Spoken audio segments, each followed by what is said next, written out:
The air on Sycharis did not so much move as it seethed. It was a miasma of powdered bone, atomized faith, and the lingering echoes of 10,000 years of screamed prayers. Upon this demon world, a twisted jewel of devotion within the maelstrom, reality itself was a parchment upon which the word-bearers had scrawled their terrible truths. Mountains rose in the shape of tormented script, their peaks crowned with eternally burning pyres that cast flickering blasphemous shadows across plains of obsidian glass. Rivers of blood, thick and sluggish with the sins of sacrificed legions, carved their way through valleys where the very stones wept ichor. At the heart of this devotional madness stood the sanctum of the final word, a cathedral fortress of such impossible scale and malevolent architecture that its spires scratched at the raw wound of the sky, drawing down tendrils of Empyrean energy like grasping claws. Within the deepest scriptorium of this sanctum, a chamber where the silence was a physical weight broken only by the rustle of flayed-skin pages, Dark Apostle Zorphus knelt. He was a giant even for a transhuman warrior, his crimson power armor scarred by millennia of war and encrusted with the devotional filigree of his legion. His face, visible through the oppressive gloom, was a mask of zealous certainty, every line etched by unwavering belief.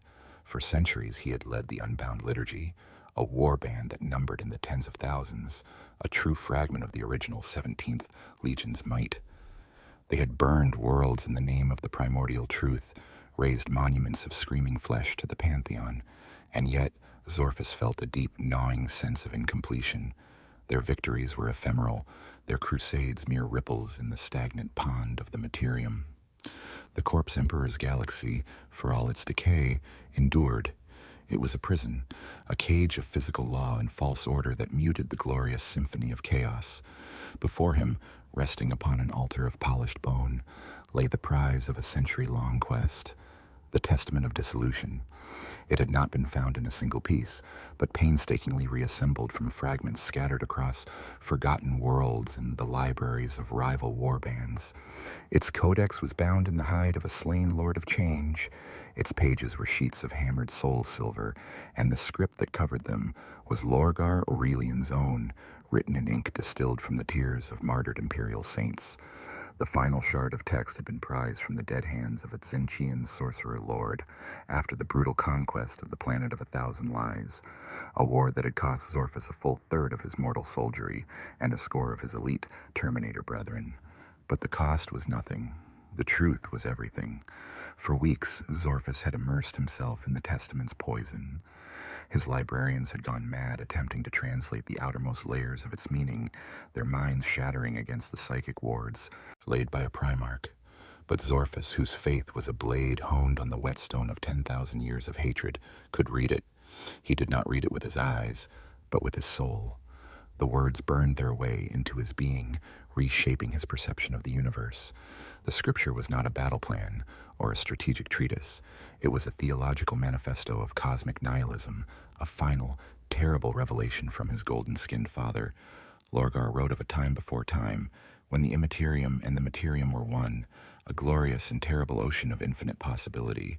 He wrote of the old ones and their hubris, their attempts to wall off creation, to tame the storm. The Blackstone Fortresses, the Testament revealed, were the ultimate expression of this folly. They were not weapons of the gods of the material plane, but locks, anchors, cosmic keystones driven into the fabric of reality to hold it in its rigid, predictable, and soul-crushingly dull state. They were the bars of the galaxy's cage, maintaining the illusion of stable physics, of linear time, of life and death as separate states. They were the reason the great game remained a game, and not the final, triumphant apotheosis it was always meant to be. The text spoke of a prophecy, the unshackling. It claimed that, with the destruction of each fortress, a fundamental law of reality would weaken. The veil between worlds would fray. With enough of them undone, the dam would not just break, it would cease to have ever existed. The Materium would dissolve back into the Empyrean, not in a chaotic explosion, but in a sublime fusion. Every mortal soul would be laid bare to the gods, every atom saturated with divine energy. There would be no more life, no more death, only endless, ecstatic being. It would be the ultimate act of worship, the final prayer that would be answered with the remaking of all that is. It was not conquest, it was liberation on a scale no mortal mind had ever conceived. A shudder of pure religious ecstasy ran through Zorphus's massive frame. This was the answer. This was the great work he had been born to perform. The petty wars for planets and souls were meaningless. The long war itself was but a prelude. His purpose, the purpose of the 17th Legion, was to tear down the very walls of the prison galaxy. He rose, the deck plates groaning under his weight. His voice, amplified by the vox grill of his horned helmet, was a low growl that carried the weight of absolute conviction. Summon the Coryphaus, he commanded the robed cultists who attended him like shadows. Assemble the fleet. Our pilgrimage begins now. Hours later, Zorphus stood on the observation deck of his flagship, the Veritas Sacra. She was a Gloriana-class battleship, a relic from the Great Crusade, her hull now a canvas of blasphemy. Colossal statues of demons had replaced the imperial Aquilas, and the observation windows were fashioned from the captured soul stones of Aeldari seers, granting flickering, prophetic visions of the void outside. Below him, the Unbound Liturgy assembled. Battle barges like the Iron Creed and the Pestilent Prayer fired their thrusters, their armored prows bearing the leering eight-pointed star. Fleets of Styx-class heavy cruisers and Murder-class frigates moved into formation, their hulls teeming with millions of cultists, traitor guardsmen, and slavering beastmen, all united by Zorphus's iron will and unshakable faith. An entire legion of demonic engines, from the hulking forms of defilers to the screeching swarms of helldrakes, were bound in the holds of cavernous transports, eager for release. The Sermon of Ruin, as his grand fleet was known, was a force capable of bringing a dozen sectors to their knees. His Coryphaus, a council of his most trusted dark apostles and chaos lords, stood arrayed behind him. There was Vorgal the Flayer, lord of the possessed hosts, his armor shifting and warping as the demon within strained against its bonds. There was Malachus the scribe, master of rituals, his flesh covered in tattooed litanies that writhed of their own accord. Each was a warlord in their own right, a veteran of countless atrocities, and they now looked upon Zorphus with a new burning awe. He had given them not just a war, but a divine purpose that dwarfed even the ambitions of the Despoiler. "My brothers," Zorphus began, his voice booming through the cavernous space, "for 10 millennia, we have fought the long war. We have bled the Imperium. We have toppled its icons. We have feasted on the faith of its followers. But we have fought like children throwing stones at a fortress wall. We sought to conquer the prison, when our destiny has always been to demolish it." He gestured to the star-dusted void, where the raw chaos of the maelstrom churned. "The testament of our Divine Father has shown us the truth. The stars you see are not beacons of freedom, but the glint of light on the bars of our cage. The laws of physics are not truths, but shackles. The veil between our world and the paradise of the Empyrean is a wall built by cowards and fools. We are the faithful, we are the word-bearers, and we shall be their undoing." He turned, his burning eyes sweeping over his command staff. "The Testament has granted us a map, a list of the keystones. Our first pilgrimage takes us to the edge of Segmentum Obscurus, to the shadow of a black hole's maw. There lies a dormant god machine, a lock of cosmic scale designated by the slaves of Terra as Vigilus Infernus. We will not conquer it. We will not claim it. We will offer it as the first sacrifice. We will perform the ritual of unmaking upon its heart, and with its death, we shall strike the first chime of dissolution. The galaxy will tremble, and the gods will hear our devotion." A roar of fanatical approval echoed through the chamber, a sound of grinding metal, vox-distorted cheers, and the hungry howls of the Neverborn. The Sermon of Ruin, a crusade of annihilation aimed not at mankind but at the very fabric of existence, turned its prows toward the tortured passage out of the maelstrom. Their war was not for territory, not for glory, not even for vengeance. It was a holy war to unmake creation itself. The transit from the maelstrom was not a journey, but a violation. For the Sermon of Ruin, the Sea of Souls was not a treacherous ocean to be navigated, but a native element to be commanded. The fleet did not pierce the veil into real space. It tore it open, dragging a screaming, bleeding wound in the fabric of the cosmos. Reality buckled and warped around the system of the Hyades abyss. Light from distant dead stars bent into impossible geometries. The gravity of the system's central black hole, a monstrous singularity named the Maw of Eternity, pulsed with unnatural tides. For a moment, the accretion disk of superheated matter swirling around the Maw flickered, its colors shifting from the blues and whites of physics to the sickening pinks and purples of the Empyrean. Then, with a final silent shriek that echoed only in the minds of the galaxy's psychers, the Sermon of Ruin was born into the material universe. 147 warships, each a monument to 10,000 years of hate, materialized in perfect brutal formation. They were a divine revelation of ruin, their crimson and black hulls absorbing the faint starlight, giving nothing back. At their heart, the Veritas Sacra was a dagger aimed at the throat of creation, its demon-faced prow seeming to sneer at the ordered cosmos it had invaded. Before them, hanging in silent, stark majesty against the swirling backdrop of the Maw, was their prize, Vigilus Infernus.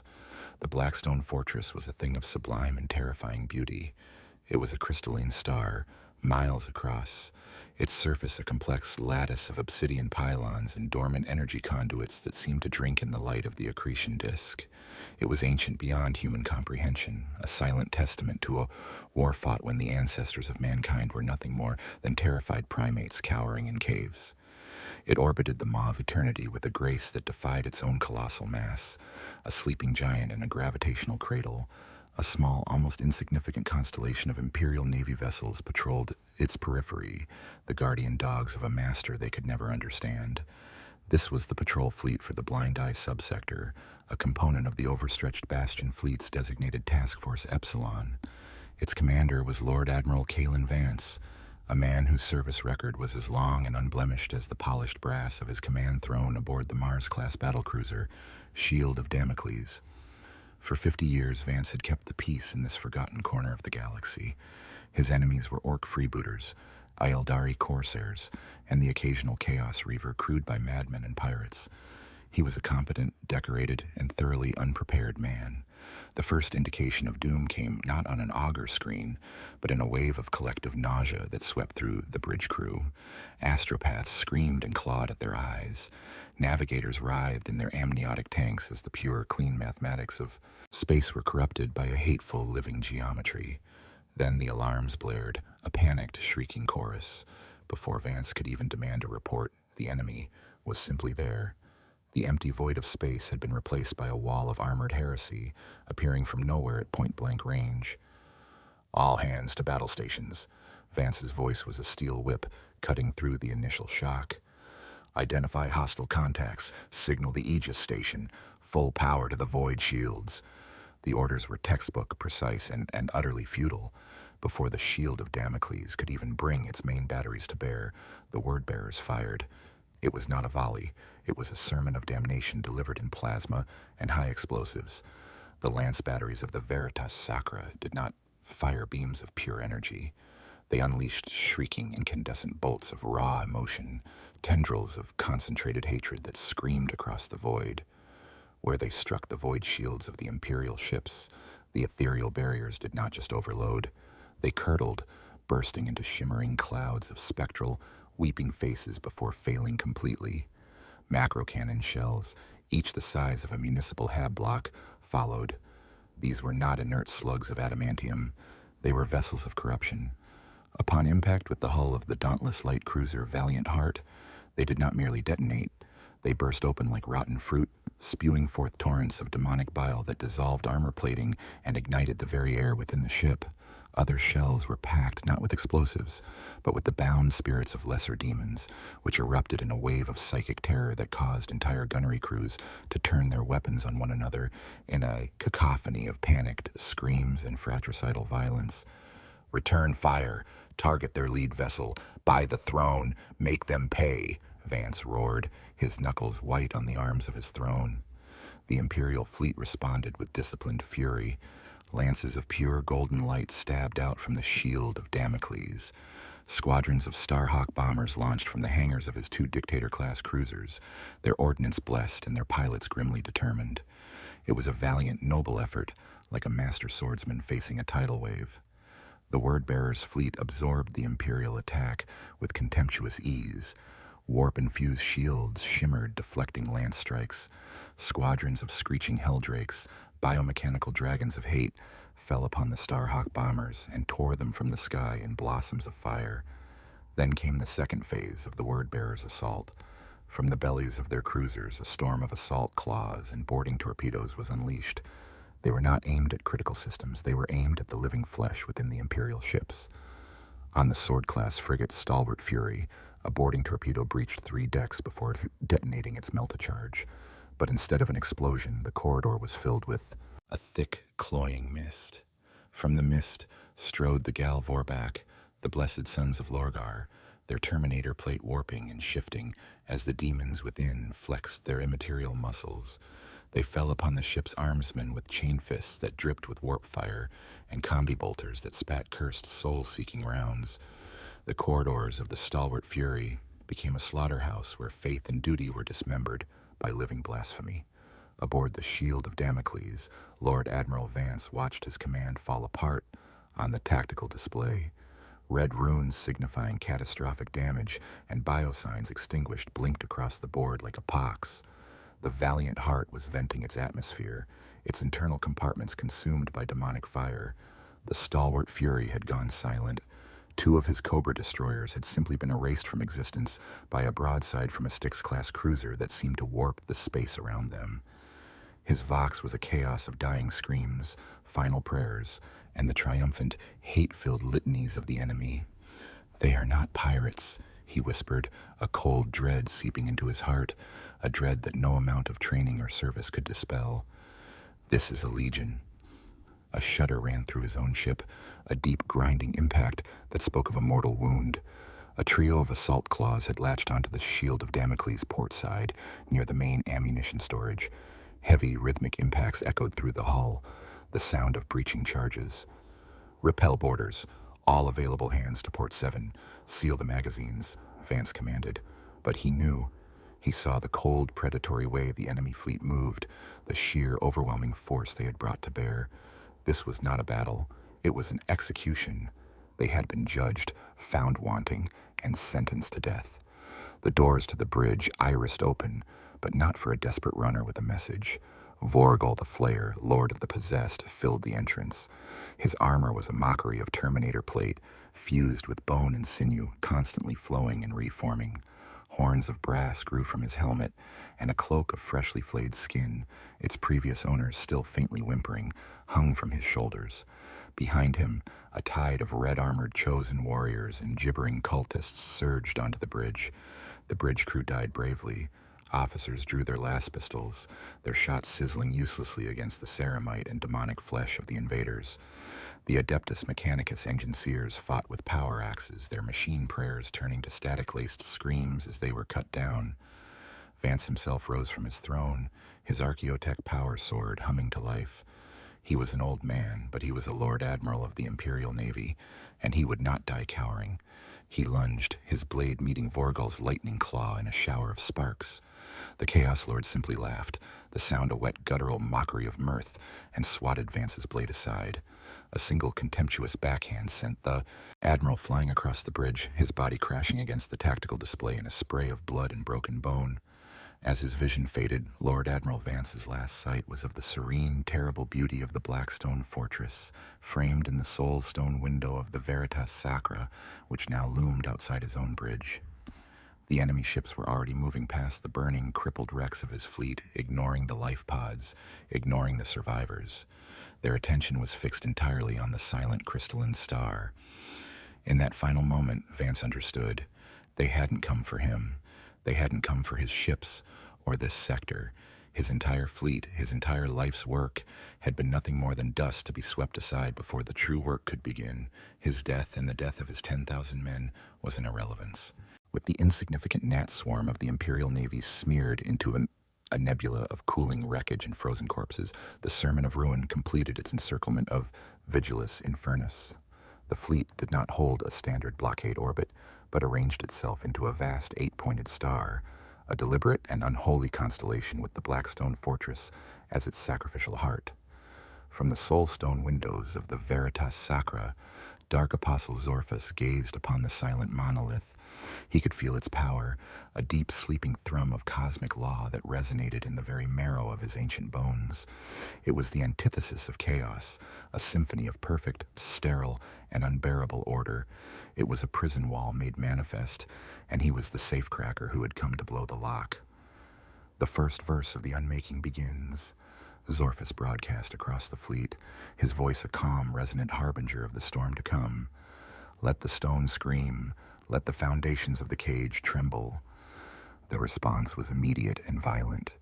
From the launch bays of every capital ship, a rain of iron and fire descended upon the fortress. It was not a bombardment, for that would be too crude, too artless for such a holy task.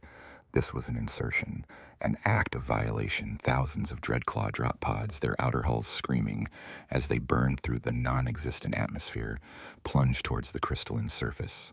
Alongside them fell colossal termite assault drills, their adamantium noses glowing white-hot, each a battering ram piloted by possessed engines and guided by the malevolent machine spirits of the Dark Mechanicum. They did not aim for hangar bays or access portals. They aimed for the solid, unbroken plains of black stone, intent on carving their own blasphemous entryways. The impact was a silent cataclysm. There was no air to carry the sound, but the fortress itself shuddered. The Dreadclaws slammed into the surface, their landing claws gouging deep furrows before their assault ramps blasted open, disgorging tides of crimson-armored legionaries. The termites struck like meteors, their melta-cutters and phase drills activating with a shriek of tormented metal as they began to bore, to burrow, to invade the slumbering giant. Malachus the scribe led the first wave, teleporting directly into the path of a gargantuan drilling machine alongside his retinue of anointed chosen.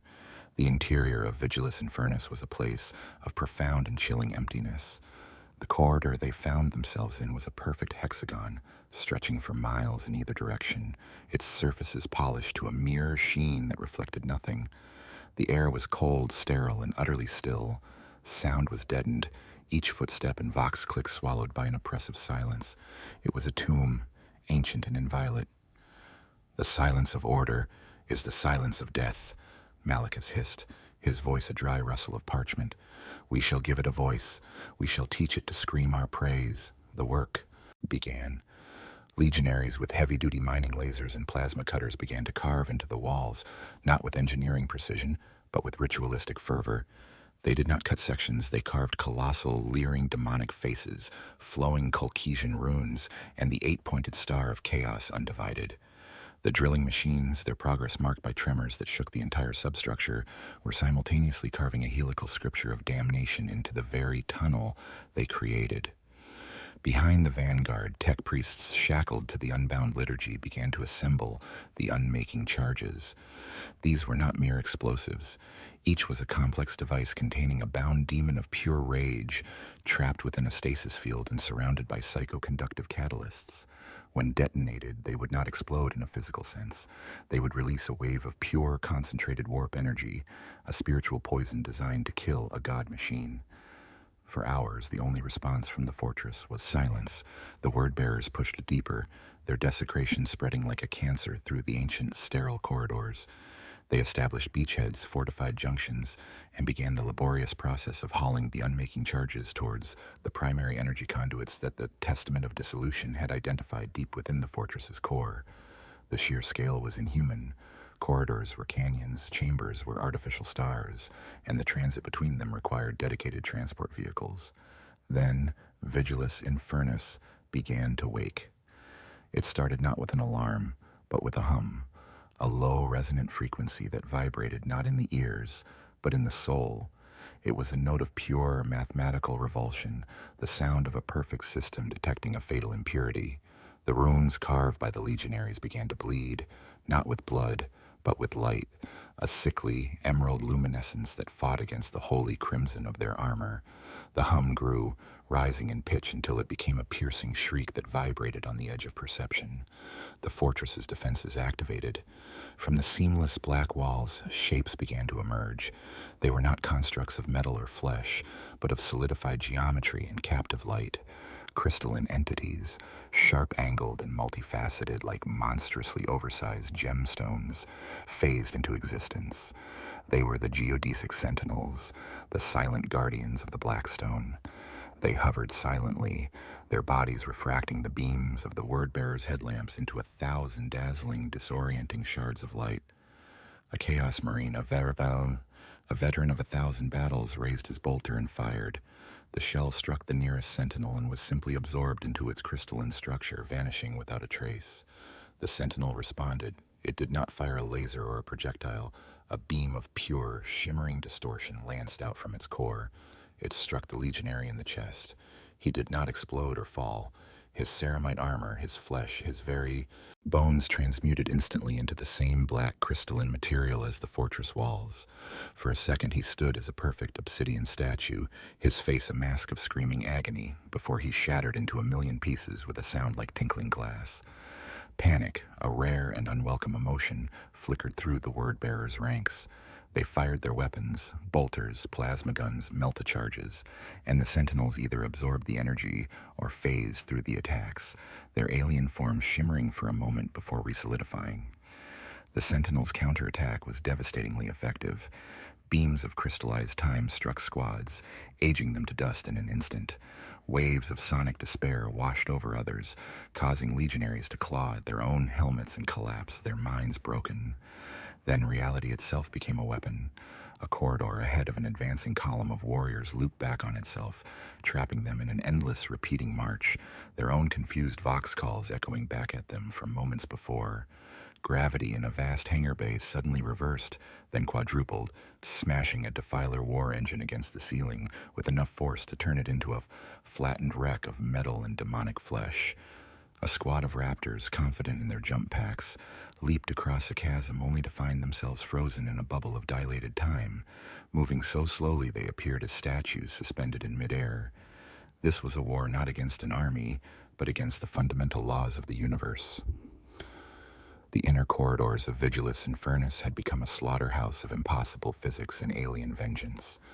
It was into this geometric hell that Vorgal the Flayer led his host of possessed. They charged into the fray, a tide of monstrous shifting flesh and corrupted ceramite, their roars of blissful agony a stark contrast to the sterile silence of the fortress's defenders. They were the perfect weapon for this impossible environment. Their demonic senses could perceive the hidden flows of energy, the imminent shifts in reality. They saw the time distortions as visible ripples in the air. They felt the gravity fluxes as a pressure in their unnatural souls. Vorgal himself, a behemoth of muscle and warp fire, smashed headlong into a phalanx of geodesic sentinels. His lightning claws, crackling with empiric energy, did not strike their surfaces, but tore at the immaterial energies that bound them together. A sentinel shattered under his assault, not into glass, but into a scream of pure mathematics that made the nearby legionaries' ears bleed.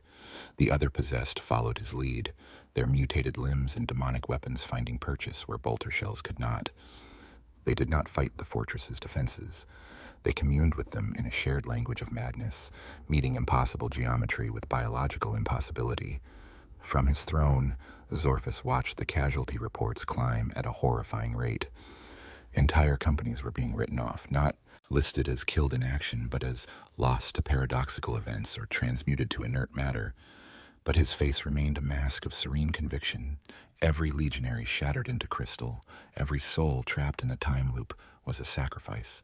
Every drop of blood spilled upon the sterile black stone was a prayer. The fortress was awake, and it was fighting back with the power of a caged god. The resistance was proof of the Testament's truth. The pain was confirmation of their purpose. The slaughterhouse was a cathedral, and the unmaking had truly begun. The war within Vigilus and Furnace had devolved from a battle into a metaphysical meat grinder. For every crystalline guardian shattered by the raw faith of the possessed, another would phase into existence from a reflective surface. For every corridor secured, another would twist into an Escher-like prison of impossible stairways and gravity-defying drops. The word-bearers paid for every inch of progress in blood, sanity, and souls. Entire squads vanished, not slain, but edited from existence, their records on the fleet's tactical displays, turning to static as the fortress's logic plague erased their history. Yet they did not falter. Their advance was a pilgrimage of pain, and their fanaticism was an armor that reality itself could not easily pierce. Deep within the structural heart of the monolith, Malachus the scribe and his honor guard of 300 chosen reached their destination, the nexus of ordnance. It was not a machine room of cogitators and plasma conduits, but a chamber of sublime and horrifying simplicity. At its center, suspended in a perfect vacuum by forces that defied physics, hung a sphere of absolute darkness. It did not reflect light. It consumed it. It was a captive singularity, a controlled pinprick of non-existence that served as the fortress's ultimate power source and regulatory core. The chamber itself was a perfect sphere, its black walls humming with the same resonant frequency of pure order that had plagued their entire assault. As they entered, the fortress's final defense manifested. The humming intensified, coalescing into a singular, mind-shattering chord. From the heart of the singularity, a being of pure law emerged. It had no form, only a presence. It was an avatar of stability, a sentient equation that perceived the word-bearers not as enemies, but as a fatal flaw in the universe's grand calculation. Its attack was not physical, it was an assault on the soul. It projected pure, unadulterated logic into the minds of the Chaos Marines. It showed them the sublime beauty of a predictable universe, the perfect harmony of cause and effect, the elegant certainty of physical law. It was an argument so powerful, so pure that it was poison to the soul of chaos. A chosen warrior screamed, his faith shattering like glass. He looked down at his own armor, at the blasphemous runes and the leering demonic faces, and saw them for what they were in the eyes of pure logic: ugly, chaotic, wrong. He raised his combi bolter to his own helmet and pulled the trigger, ending the unbearable cognitive dissonance. Another simply fell to his knees and dissolved into dust, his belief in his own chaotic existence negated by the absolute certainty of the Guardian. "Avert your minds, gaze not upon the lie of order," Malachus roared, his own ancient soul buffeted by the psychic onslaught. "Recite the catechism of contradiction, embrace the glorious paradox of faith." He began to chant, his voice a guttural litany of impossible truths and devotional lies, a shield of irrationality against the Guardian's perfect logic. His remaining chosen joined him, their combined chorus of hate and faith a discordant shriek that pushed back against the crushing silence of reason. This was the moment. Tech thralls, their minds already too broken to be affected by the logical assault, scurried forward, dragging the primary unmaking charge into position. It was a device the size of a land raider, a cage of brass and bone containing the screaming, incandescent heart of a captured demon prince of Khorne. Malachus placed his hands upon its surface, his tattooed flesh writhing as he began the final ritual. He did not speak words. He spoke concepts of pure chaos, weaving a prayer of dissolution that funneled the collective worship of the entire Unbound Liturgy into the demonic heart of the bomb. Aboard the Veritas Sacra, Zorphus sat upon his command throne, his eyes closed, his mind a conduit. He felt the agony of his legionaries, the terror of their final moments, the glorious certainty of their sacrifice.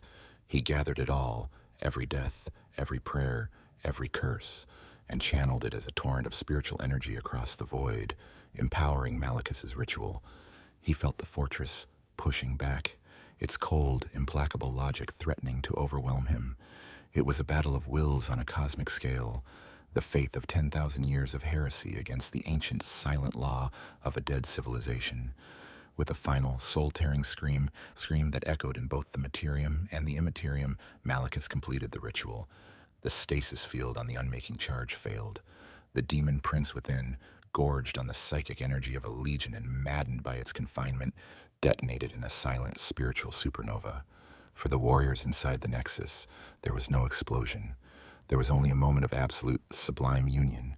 The captive singularity, the fortress's heart, was overwhelmed by the sheer paradoxical force of the demon's death knell. The perfect equation was corrupted by an impossible variable. The sphere of darkness did not explode, it inverted. For a single eternal second, the word-bearers within the fortress felt the veil dissolve. They saw the face of chaos, raw and unfiltered. It was an ecstasy so complete that their physical forms were rendered irrelevant, their souls dissolving into the wave of apotheosis. From the perspective of the Sermon of Ruin, the sight was one of biblical terror and beauty. Vigilus Infernus did not blow apart. It contracted. Pylons of black stone miles long buckled inwards. The crystalline facets cracked and folded in on themselves. The light from the nearby accretion disk bent, then was pulled into the collapsing structure as if it were a drowning man's last breath. Debris from the destroyed Imperial fleet, floating serenely moments before, accelerated to impossible speeds and was consumed. The fortress, a bastion of order that had stood for 60 million years, imploded into a single point of non-light, a hole in the canvas of space. Then the hole tore open. Where the fortress had been, a wound appeared. It was not black, but a color that had no name, a swirling vortex of pure, untamed warp energy. The Maledictum Minor was born, raw chaos, unfiltered by the veil that had held it in check for eons, vomited into the blind eye subsector. The maw of eternity, the supermassive black hole, reacted violently. Its gravitational pull and the psychic pull of the new rift entered a horrific synergy, creating a whirlpool of space-time that began to drag the entire system into its embrace. A wave of pure change, visible as a shimmering aurora of madness, washed out from the rift at faster-than-light speed. On the agri-world of Viridia Primus, the fields of golden grain screamed as they sprouted mouths and eyes, their harvest becoming a feast of flesh. On the forge world of Stygia IV, the holy machine spirits of the manufactorums went insane, the production lines churning out not Lehman Russ tanks, but writhing, clicking abominations of brass and bone. And on the hive world of Protos, 1 billion souls were touched by the ecstatic truth of chaos. Riots of joyous self-mutilation erupted in every spire as the populace tore down the icons of the corpse emperor and built new ones from their own flesh and blood. In the space of hours, an entire imperial subsector was transformed into a playground for the dark gods, a new province of hell. The psychic shockwave was not confined to the subsector. Across the galaxy, it struck like a thunderclap in the mind. On distant Terra, within the Sanctum Imperialis, a golden custodian standing vigil at the Eternity Gate felt a sudden profound vertigo, a momentary sensation of the floor beneath his feet becoming unreal. Deep within the hollow mountain, the astropathic choir of the Adeptus Astra Telepathica screamed as one, their psychic song of guidance faltering as a wave of pure static and whispered blasphemies washed over them. For a full 10 seconds, the holy light of the Astronomicon, the beacon by which humanity navigated the stars, flickered and dimmed, its golden radiance tinged with a sickly, cancerous purple. 10 seconds of darkness, 10 seconds of terror for every ship in the warp, a lifetime of horror for 1 trillion souls who felt that cold touch of oblivion. Aboard the Veritas Sacra, Zorphus opened his eyes. The raw, beautiful light of the Maledictum Minor washed over his bridge, casting his features in a divine, hellish glow. Half of his ground forces were gone, consumed in their holy task. The price had been staggering, but as he looked upon the glorious, screaming wound in reality his legion had created, he knew it had been worth it. The first chime had been struck. The symphony of dissolution had begun. The birth of the Maledictum Minor was not a silent event in the grand theater of the long war. The sudden, violent death of a Blackstone fortress and the subsequent dimming of the Astronomicon sent a shockwave through the delicate balance of power amongst the traitor legions themselves. Nowhere was this tremor felt more keenly than aboard the Vengeful Spirit, the eternal flagship of the Archfiend, Abaddon the Despoiler. The War Master of Chaos was holding council in his Strategium, a chamber so vast that captured Imperial cruisers could have served as its chandeliers. Arrayed before his throne, a throne built from the fused wreckage of his failed assaults on Cadia, and the bones of heroes who had defied him, were the lords of his inner circle. Falcus Kibri of the Ezekarion, Iskandar Kion the Sorcerer, and the demonic Slaaneshi twins, Moriana and Abaddonette. They were dissecting intelligence reports from the Nephilim sector, planning their next grand offensive against the beleaguered Imperium, when the psychic backlash struck. Kaon cried out, clutching his head, as the spectral whispers of 1 billion newly damned souls flooded his senses. The sorceress wards protecting the vengeful spirit flared with violent amethyst light. Even Abaddon, a being whose soul was a fortress of ambition and sheer, indomitable will, flinched. The talon of Horus, resting on the arm of his throne, clenched into a fist, its integrated stormbolter cycling rounds with a hungry growl. What was that? Abaddon's voice was a low rumble, the sound of tectonic plates grinding together. It was not a question born of fear, but of profound, furious irritation. The galaxy was his to conquer, his to burn, and he would not tolerate unknown variables of this magnitude. It was Iskandar Khayan who provided the answer, his one good eye wide with a mixture of pain and awe. A song of endings, my lord. A death, but not of a world. Something older, something fundamental. A keystone has been removed from the arch of the sky. He traced a shimmering rune in the air, a rune that depicted a star fortress shattering. The Blind Eye subsector is lost, drowned in a new warp storm. It was deliberate, an act of ritual destruction. Abaddon was silent for a long moment, the cogs of his vast and terrible intellect turning. The Blackstone Fortresses were his. He had spent centuries hunting them, seeking to understand their secrets, to turn them into the ultimate weapons for his war against the corpse god. He had yoked 6 of them to his will during the Gothic War. He had seen their power firsthand. To him, they were the galaxy's most coveted strategic assets. The idea that someone would simply destroy one was not just counterintuitive, it was blasphemous to his own grand design. Who? The word was a single cold syllable that promised retribution. Intelligence flowed into the strategium, reports from deep cover cults, whispers from demonic allies, and the divinations of his most powerful sorcerers began to paint a picture, a massive fleet bearing the sigil of the Unbound Liturgy. A word-bearer's warband of legendary piety and strength had been sighted entering the Blind Eye system moments before its fall. Their markings, their fleet disposition, their sheer numbers, it all pointed to a force of singular purpose. Finally, a spy within a rival warband transmitted a prize beyond measure, a garbled, partial transcript of a scripture they had stolen from a slain word-bearer officer. It was titled The Testament of Dissolution. As Abaddon read the translated fragments, his fury solidified into a cold, diamond-hard certainty. Lorgar. Of course it was Lorgar. Even in his self-imposed exile, the Urizen's fanatical, nihilistic poison still flowed through the veins of his sons. They are not conquerors, Abaddon snarled, rising from his throne. They are madmen, zealots. They seek not to rule the galaxy, but to unmake it, to dissolve it into the same primordial filth their Primarch now wallows in. He slammed his gauntlet down on the arm of his throne, the impact cracking the ancient bone. This cannot be allowed. The fortresses are mine. They are the keys to my victory, not kindling for some mystic's apocalyptic pyre. His gaze fell upon a figure standing apart from the others, a warrior whose baroque night-black armor was adorned with trophies taken from 100 worlds. He was tall and lean, his helmet fashioned into the sneering visage of a hunting hawk. Hearken, world-claimer, the herald of the apocalypse, lord of the raptors, Abaddon's chosen instrument of swift, brutal retribution. Hearken, the despoiler commanded.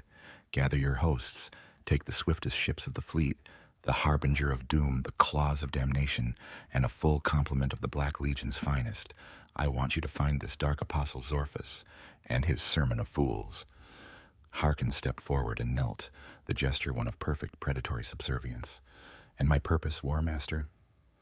Your purpose is twofold, Abaddon decreed, his eyes glowing with cold fire. You will intercept them at their next target. You will take from them this Testament of Dissolution. Lorgar's final madness may yet contain knowledge I can use. Once the scripture is secured, you will obliterate them. Leave no ship afloat, no warrior breathing. Make an example of this Zorphus. Remind the galaxy that the long war has only one master. The gods may whisper their desires, but it is my will that is done. Abaddon paused, a cruel semblance of a smile touching his lips. And hearken, should you fail to seize the text, or should the word-bearers prove too entrenched in their ritual, you have a secondary objective: annihilation. If you cannot stop their ritual, disrupt it, turn their own weapon against them. Let the fortress's death knell consume them. Let it consume the imperial dogs who will inevitably flock to the carrion. I care not for the vessel, only that no one else may pilot it. The Blackstone Fortresses will be my instruments, or they will be no one's. It shall be as you command, Lord Abaddon, Hearken replied, his voice a smooth, confident tenor, laced with the promise of violence. He rose and turned, his cloak of flayed raven wings sweeping behind him. The hunt was on. Within hours, a splinter fleet of the Black Legion detached from Abaddon's main armada. It was a spearhead of pure, concentrated malice. At its core were 3 Desolator-class battleships, their prows hungry for war, surrounded by a swarm of Murder-class cruisers and squadrons of the infamous Helldrakes, their pilots chattering with glee at the prospect of a new slaughter. This was not a fleet of conquest. It was an executioner's flotilla, designed for speed and overwhelming firepower. Harken Worldclaimer stood on the bridge of his personal battle barge, the harbinger of doom, as it plunged into the Materium. His sorcerers were already at work, sifting through the chaotic currents of the warp, seeking the trail of the Sermon of Ruin. It was not hard to find. The Unbound Liturgy's passage left a wake of devotional energy, a scar of zealous certainty in the sea of souls that was as obvious to a psyker as a burning city on a darkened plain. They were not hiding their crusade. They were proclaiming it to the heavens. Harken studied the projected course, his hawk-like gaze missing nothing. He cross-referenced it with Abaddon's own painstakingly gathered lore on the locations of other Blackstone Fortresses. A convergence point became clear, a desolate, forsaken region known as Charon's Reach, a sector of dead stars and ghost nebulae, and at its heart, a single potent source of stable, ancient energy, a fortress codenamed by the Imperium, the Silent Judge. "Set course for Charon's Reach," Harken commanded, a thrill of anticipation running through him. The word-bearers were pious, fanatical, and utterly predictable. They sought to tear down the galaxy in the name of their gods. He, Harken Worldclaimer, sought only to tear down his master's enemies in the name of his own ambition. An unholy alliance was about to be broken before it was ever truly formed, and the void would run black and red with the blood of heretics. The greatest war is always the one fought between brothers. The wound in the galaxy bled. While the lords of chaos plotted against one another, the psychic death scream of Vigilus Infernus echoed through the hallowed halls of the Fang, the mountain fortress of the space wolves on the death world of Fenris. In the Great Hall, where heroes of 10 millennia were immortalized in basalt and saga, Logan Grimnar, the Great Wolf, sat upon his throne. He was a king from a forgotten age of gods and monsters, his face a roadmap of centuries of war, his beard a river of frost, and his eyes the cold, hard blue of a winter sky. He was in council with his wolf lords, discussing the ever-present threats that gnawed at the edges of the Imperium when the tremor struck. It was not a physical shaking, but a lurch in the soul of every living being in the fortress. The fires in the hearths guttered, burning for a moment with a strange purple light. The rune priests clutched at their temples, their minds filled with a sudden, deafening chorus of screaming agony from a billion unknown throats.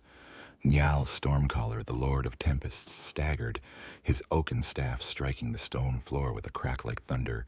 He looked at Grimnar, his eyes wide with a terror that no physical foe could inspire. "The beacon flickers, Allfather," Njal rasped, his voice hoarse with psychic feedback. "The Emperor's light. For a moment, it was almost extinguished. A wound has been torn in the great weave. Something of immense power, something ancient and fundamental to the fabric of this reality, has been unmade." Before the great wolf could respond, a hooded astropath, his eye sockets scarred and empty, was carried into the hall by 2 chapter serfs. The psyker was convulsing, whispering a stream of terrified, disjointed phrases. "The blind eye is blind no more. It sees only damnation. The stone star is dead, drowned in the weeping sore. Lorgar's sons, they sing a song of endings. They break the locks. They break the locks." Logan Grimnar rose from his throne, the legendary axe Morkai held tight in his mailed fist. The name Lorgar was a curse on the lips of any son of Rus, a name synonymous with the ultimate betrayal, the blackest heresy. The word-bearers were their ancient, hated foes, the architects of the Imperium's darkest hour. The thought of them enacting some grand ritual on a galactic scale filled the great wolf not with fear, but with a cold, righteous fury that burned hotter than any plasma reactor. "Send word to the fleet." Grimnar's voice was a low growl that silenced the rising murmur in the hall. "Recall the great companies from their patrols. Bjorn, awaken him. I will seek his counsel." The pilgrimage to the resting place of Bjorn the Fell-Handed was a somber and sacred affair. Deep in the heart of the Fang, in a cavern where the very ice seemed to hold its breath in reverence, stood the dreadnought sarcophagus of the chapter's most ancient warrior. He had walked alongside the Primarch Leman Russ. Himself, he had seen the Emperor in the flesh. He was a living link to the Age of Legends, and his wisdom was sought only in the direst of times. The tech priests performed the rites of waking, their incantations mingling with the hiss of pneumatics and the thrum of ancient holy machinery. With a groan of tortured adamantium, the sarcophagus came to life. A single glowing blue optic lens focused upon the great wolf. So, the little wolf comes to the old wolf for a story. Bjorn's voice, that's a synthesized boom amplified by the dreadnought's voxcasters, filled the chamber. It was a voice weary with 10,000 years of war, yet sharp with an intelligence that time had only honed. Logan Grimnar knelt, a gesture of profound respect that he would show to no other living being. "Venerable one," he began, his voice tight with purpose. "A great evil stirs. The sons of Lorgar have committed an atrocity beyond our understanding. They have destroyed something the astropaths call a stone star and torn a new warp storm in the fabric of the galaxy. Our rune priests say they seek to break the locks." The dreadnought was silent for a full minute, the only sound the low thrum of its reactor. When Bjorn spoke again, his voice was laced with a chilling gravity, a memory of a time before the Imperium was a lie. "Locks, yes, I remember. Whispers. Tales my father told me on the long journey to Terra, that this reality we inhabit is a construct, a walled garden. Lorgar was always obsessed with what lay beyond the walls. He saw them not as protection, but as a cage. If his whelps have found the keys, or rather the hammers to smash the locks, then they are not waging a war of conquest. They are starting a war against creation itself." Bjorn's glowing optics seemed to burn into Grimnar's soul. "This is not a task for a single great company. This is not a matter for a defensive patrol. This is a threat on the scale of the heresy. What Lorgar's sons have begun, they will seek to finish. You are the great wolf, Logan Grimnar. You are the Vulca Fenrica. Our purpose has never been to simply guard the walls of the Imperium. It is to hunt the monsters that seek to tear them down. This is the ultimate monster." The council of the ancient warriors solidified Grimnar's resolve into a spear of ice.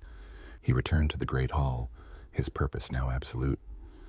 "This is no mere campaign," he declared to his assembled wolf lords, his voice echoing from the stone rafters. "This is a grand hunt, the likes of which has not been seen since the Scouring. Every great company, every warrior, every ship that can be spared. We will gather the might of the chapter, and we will take it to these oathbreakers. We will hunt them down to the last, and we will silence their song of endings with the howl of the wolf." The call went out. From the frozen wastes of the Fenris system to the distant battlefronts of the Segmentum Pacificus, the great companies of the Space Wolves responded. Wolf Lords turned their fleets around mid-campaign, abandoning sieges and cleansing operations. Ragnar Blackmane, his youthful fury tempered by a growing wisdom, brought the full might of his warriors, their ships still bearing the scars of a dozen recent battles. Harald Deathwolf's packs of Thunderwolf cavalry were loaded onto transports, their bestial snarls a promise of the carnage to come. Crom Dragongaze, Egil Ironwolf, Sven Bloodhowl. One by one, the legends of the chapter mustered their forces. It was a gathering of might not seen since the days of the heresy. Battle barges like the Fist of Russ and the Hrafinkel took their place at the head of vast columns of strike cruisers and hunter-class destroyers. The fleet swelled, a tide of gray and gold, wolf-proud ships bristling with cannon and righteousness. Tens of thousands of space wolves, each a hero whose deeds were worthy of a saga, stood ready for the coming war. They were joined by vast regiments of the Astra Militarum drawn from worlds loyal to Fenris, legions of Titans from the Legio Victorum, and a conclave of inquisitors from the Ordo Xenos and Ordo Malleus, who had heard the whispers of the Blackstone's destruction and understood the terrible implications. Logan Grimnar stood on the command deck of his personal battle barge, the All-Father's Honor. Before him, a sea of warships filled the void, their engines burning like a new constellation of vengeful stars. They had a heading, divined by the rune priests who followed the psychic trail of the word-bearer's atrocity, a trail that led to the cursed and forgotten space of Charon's Reach. They have broken the laws of gods and men, Grimnar broadcast to the assembled armada, his voice a promise of cold final justice. They seek to unmake the universe. We are the sons of Russ. We are the Emperor's executioners. Our saga has always been one of holding the line against the darkness. Now we take the hunt to the darkness itself. For Fenris, for Russ, for the All-Father. A single unified howl echoed back across the Vox, a sound of primal fury and unwavering loyalty from 100,000 throats. It was the sound of a legend being forged, the howl of the great hunt, as it set forth to slay a beast that threatened to devour the stars themselves. The greatest fleet the Space Wolves had assembled in 10,000 years tore a hole in reality and plunged into the warp, their course set for a reckoning with their oldest and most hated foe. Charon's reach was a wound in the void, a sector so bereft of life and light that it was marked on most imperial star charts with a single stark warning, Hic sunt monstra, here be monsters. It was a graveyard of celestial bodies, a cluster of dead, cold stars, orbited by the shattered remnants of forgotten planets, ghostly nebulae of ionized dust, the funeral shrouds of suns that had died billions of years ago, drifted through the emptiness, occasionally illuminated by the flicker of a distant pulsar. There was no commerce here, no colonies, no strategic value. It was a place of absolute desolation, a perfect stage for an apocalypse. At its heart, against the backdrop of a particularly dense dust cloud that resembled a hooded figure, hung the silent judge. Like its fallen sibling, it was a Blackstone Fortress, a multifaceted star of obsidian and dormant power. But where Vigilus and Furnace had been a stark and simple beauty, the silent judge was more ornate, its surface covered in a filigree of crystalline structures that resembled silent watching eyes. It orbited a neutron star, its immense gravitational field holding the fortress in a tight, precise, and an unchanging embrace. It had slumbered here for 60 million years, its only companions the silent dust and the whispering ghosts of dead starlight. The sermon of ruin arrived first. Zorphus's fleet translated from the Materium with the same reality-tearing violence as before, the etheric shockwave causing the dust clouds to writhe and recoil. The word-bearers were diminished but not deterred. Their losses within Vigilus and Furnace had been horrific, but their faith had been multiplied 1,000-fold. They had seen the truth of the Testament made manifest. They had tasted the glorious dissolution. Now they were addicts, desperate for their next sacrament. Without pause, they began the second verse of the unmaking. Dread claws and drill pods rained down upon the silent judge, and legions of crimson-clad warriors began their holy work of desecration and sabotage, their movements practiced, their purpose absolute. They had been at their task for less than a solar cycle when the second player entered the arena. A fleet of ships, black as a traitor's heart and sharp as a tyrant's decree, tore into real space on the opposite side of the neutron star. The Black Legion had arrived. Harken World Claimer's execution force did not appear with the devotional fanfare of the word-bearers, but with the cold, predatory silence of an assassin. 3 Desolator-class battleships led a swarm of cruisers and escorts, their augurs immediately locking onto the word-bearers' fleet, which was arrayed in its now familiar 8-pointed star formation around the fortress. So the mice are already at the cheese, Harken mused from the bridge of the Harbinger of Doom, his helmet's hawk-like gaze fixed on the tactical display. Pious fools, they lay their fleet bare, a perfect sacrifice. He saw the strategic flaw in Zorphus's devotional formation instantly. It was a symbol, not a battle line. Its arcs of fire were compromised, its ships too dispersed to offer mutual support. It was the arrangement of a zealot, not a fleet master. "Signal the fleet," Harken commanded, his voice dripping with predatory glee. "We will cut the head from the serpent. All heavy batteries to concentrate fire on their Gloriana, the Veritas Sacra, break their command ship, and the body will wither." Before his orders could be fully executed, a third, an entirely unwelcome power made its presence known. It was not a controlled translation. It was a savage, uncontrolled eruption, as if the warp itself had been gored and was vomiting forth its rage. A vast, jagged tear in space ripped open, kilometers long, its edges burning with the cold, white light of a Fenrisian winter. From this wound in reality, the armada of the Space Wolves burst forth. It was not a fleet. It was a tidal wave of adamantium and fury. At its head was the All-Father's honor, Logan Grimnar's colossal battle barge, its prow a snarling wolf's head carved from starship plating. Behind it, a sea of gray and gold warships followed, their numbers dwarfing both Chaos fleets combined. They did not maneuver into formation. They simply charged, a stampede of righteous hatred aimed at the heart of the blasphemy before them. For a moment, a stunned silence fell across the bridges of all three fleets. The sheer unexpected scale of the Imperial response was staggering. Zorphus, deep in his meditative trance aboard the Veritas Sacra as he guided the ritual below, was jolted back to full awareness. Harken World Claimer let out a low curse, his perfect surgical strike now hopelessly complicated. Logan Grimnar, however, felt only the pure, exhilarating joy of the hunt reaching its climax. "The wolves of Fenris are upon you, Oathbreakers." His voice boomed across all channels, an unfiltered, raw broadcast of pure defiance. "You have nowhere to run. Your pathetic gods cannot save you from the Allfather's judgment." The silence broke.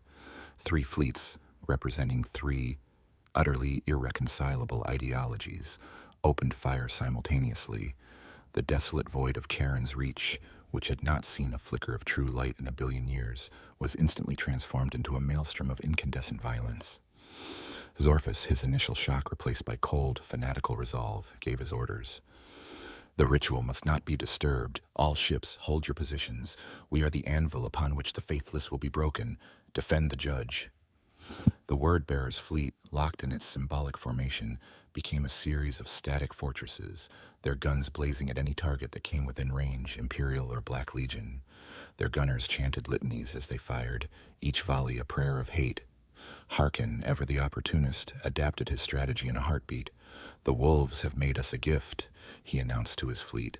"They will crash upon the Word-Bearer's anvil. Let them blunt their charge. We will be the hammer. Target the Imperial vanguard. Cripple them. Let the two packs of dogs tear each other to pieces. We will claim the prize from the victor's corpse." The Black Legion ships, sleek and predatory, began a series of sweeping, flanking maneuvers, their long-range lance batteries picking at the edges of the charging Space Wolf fleet, aiming to bleed them before they could close with the Word-Bearers. But Logan Grimnar's charge was not a subtle maneuver. It was an expression of pure elemental fury. The Space Wolf's fleet did not try to outrange or outfly their enemies. They powered forward, weathering the storm of fire from two fronts, their only goal to close the distance and bring their short-ranged, brutal weaponry to bear. Void shields flared and died under the combined fusillade.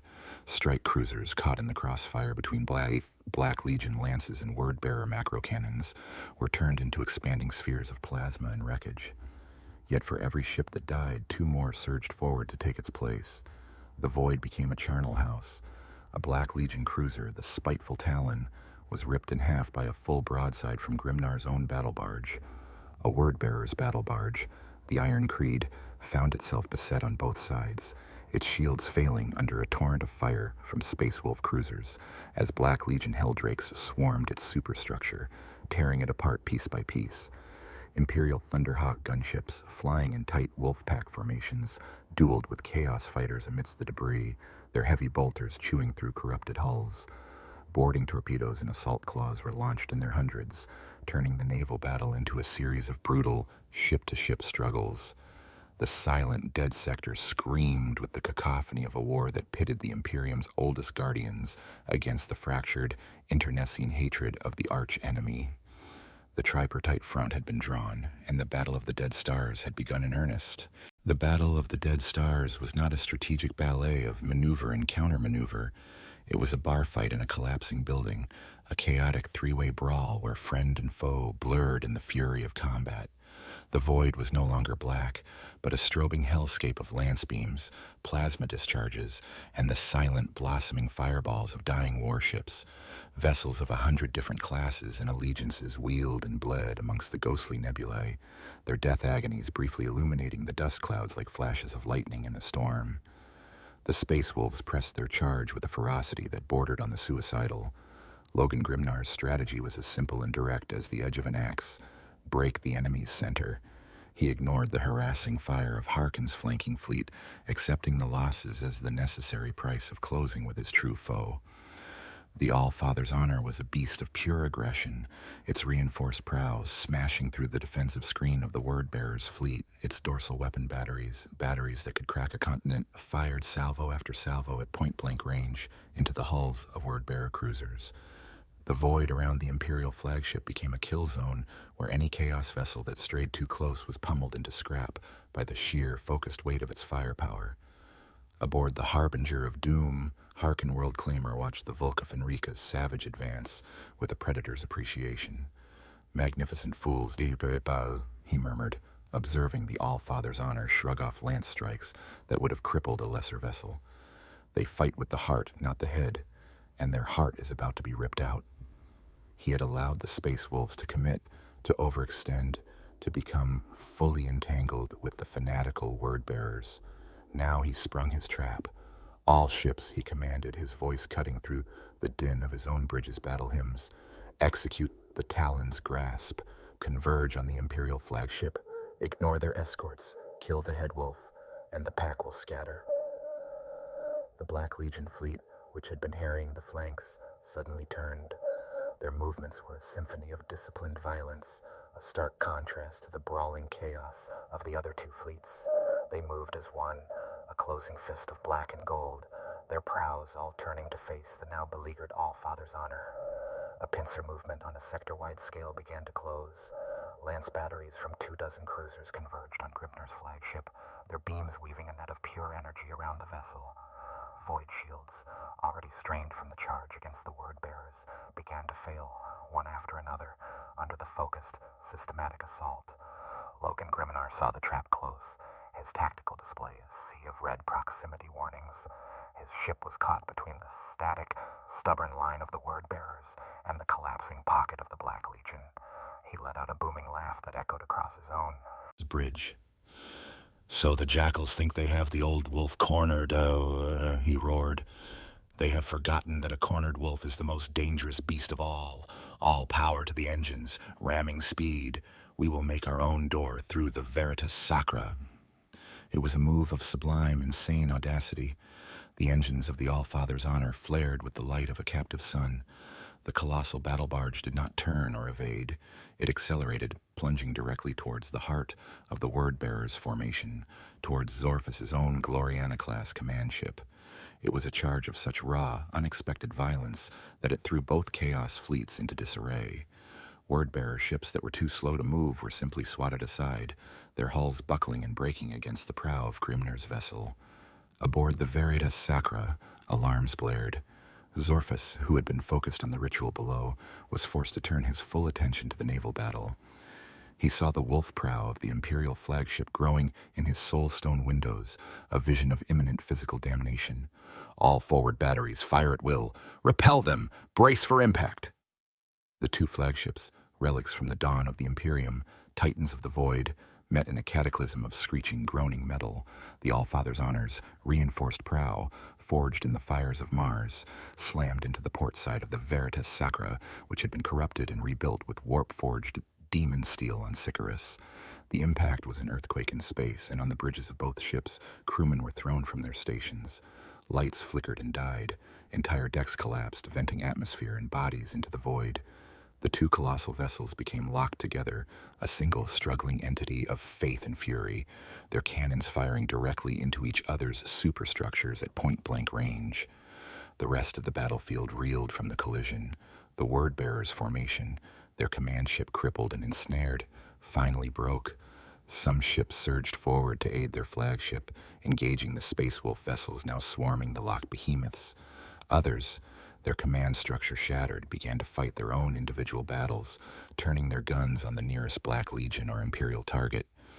Harkin's perfect pincer was ruined, his fleet now forced into a chaotic, close-range brawl as the battle dissolved into a series of vicious ship-to-ship duels. The void between the two locked flagships became the epicenter of the battle's savagery. Boarding torpedoes and assault rams slammed into both vessels. Space Wolves in gray Terminator armor teleported directly onto the hull of the Veritas Sacra, their storm bolters clearing pathways for the waves of warriors that followed. They were met by the word-bearer's own chosen, and the outer skin of the Gloriana became a battlefield. Warriors battling in the hard vacuum with chainswords and power fists, their magnetic boots clamped to the hull as the combined superstructure groaned and tore around them. The All-Father's Honor disgorged its own brand of fury. From its primary assault bays, Thunderhawk gunships painted with the icons of Grimnar's own great company launched, ignoring the wider naval battle. Their target was singular and absolute, the blasphemous command spire of the Veritas Sacra, where they knew the enemy commander must reside. They flew through a storm of defensive fire, their heavy bolters blazing, their hulls scorched and battered. They were a spearhead of righteous vengeance, carrying the wrath of the great wolf himself to the heart of his hated foe. The Battle of the Dead Stars had found its focal point, a personal, bloody duel between two ancient ships and the implacable wills of the commanders who guided them. The clash of the two flagships was a wound within the greater chaos of the battle. Alarms screamed like tortured souls through the corridors of the Veritas Sacra, their wails competing with the thunder of explosions and the shriek of tearing metal. Emergency lighting cast the ship's blasphemous, icon-clad passageways in a strobing, blood-red gloom. The word-bearers, hardened by millennia of warfare in the eye of terror, reacted not with panic, but with cold, pious fury. Legionaries formed firing lines in breached corridors, their bolters spitting death at the gray-armored figures of the space wolves pouring through every hull breach. Possessed marines, their forms twisting in religious ecstasy at the proximity of their hated foe, threw themselves into the fray, meeting the controlled savagery of the Fenrisians with raw, untamed warp power. High on the bridge of the All-Father's Honor, Logan Grimnar watched the tactical display, showing the two ships locked in their death embrace. He saw the icons indicating his warriors gaining footholds, establishing beachheads, pushing deeper into the enemy vessel. But it was too slow. The wider naval battle was turning into a war of attrition that he could not win against two Chaos fleets. His charge had been a gamble, and now he had to press it to its conclusion. He rose from his throne, the axe Morkai humming in his grip, its ancient frost-wreathed head seeming to hunger for the taste of heretic blood. "Arjak," Grimnar's voice boomed, directed at the colossal Terminator-clad warrior who served as his shield brother. "Ready, my Hearthguard. We are taking the hunt to the arch-heretic himself." Arjak Rockfist, the anvil of Fenris, slammed a power-fisted gauntlet against his chest in salute, his face a grim mask of loyalty. "The honor guard is ready, great wolf. We live to serve." Minutes later, a flight of 3 Stormwolf gunships detached from the hangar of the All-Father's Honor. They were flying coffins, charging into a hurricane of defensive fire, but their pilots were sons of Fenris, their courage as unyielding as the ice of their homeworld. Flak bursts from the Veritas Sacra's remaining batteries stitched incandescent patterns across their hulls. One gunship, its wing sheared off by a lucky shot, spiraled away into the void, a funeral pyre for the heroes within. But the other 2 pressed on, their assault cannons blazing, their destination the great soul-stone observation portal of the enemy flagship's command spire. With a final desperate surge of their engines, the lead Stormwolf slammed directly into the portal. The immense pain of captured Eldari souls, a relic of untold psychic power, shattered with a silent, multi-hued scream. For a moment, the vacuum of space sought to claim the bridge, but the gunship's armored bulk plugged the breach. Its assault ramp slammed down, and from its belly strode a legend. Logan Grimnar, the Great Wolf, the High King of Fenris, stepped onto the bridge of the Veritas Sacra. He was a figure from the sagas, his immense frame clad in rune-etched Terminator armor, his ancient stormbolter, the Wolf's Roar, spitting shells as he advanced. Flanking him were the giants of his Hearthguard, Arjak Rockfist with his Thunderhammer, and a dozen other champions of the chapter, their armor scarred, their weapons hungry.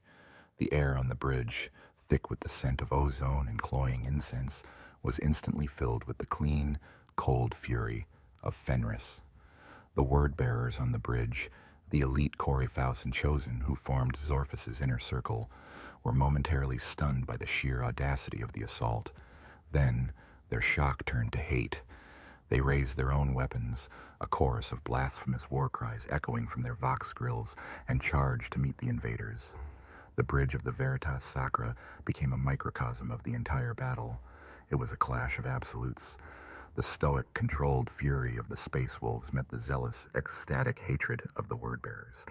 Arjak Rockfist was an immovable object, his storm shield deflecting accursed rounds and the blows of power mauls, while his hammer foehammer rose and fell, crushing the helmets and breastplates of Chaos Terminators with sickening crunches.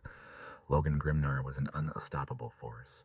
The axe Morkai was a blur of motion, its frost-rimed edge cleaving through corrupted ceramite as if it were parchment.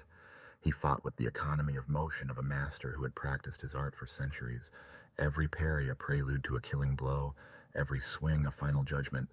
A dark apostle, his face a rictus of piety, charged Grimnar, his accursed Crozius Arcanum crackling with warp energy.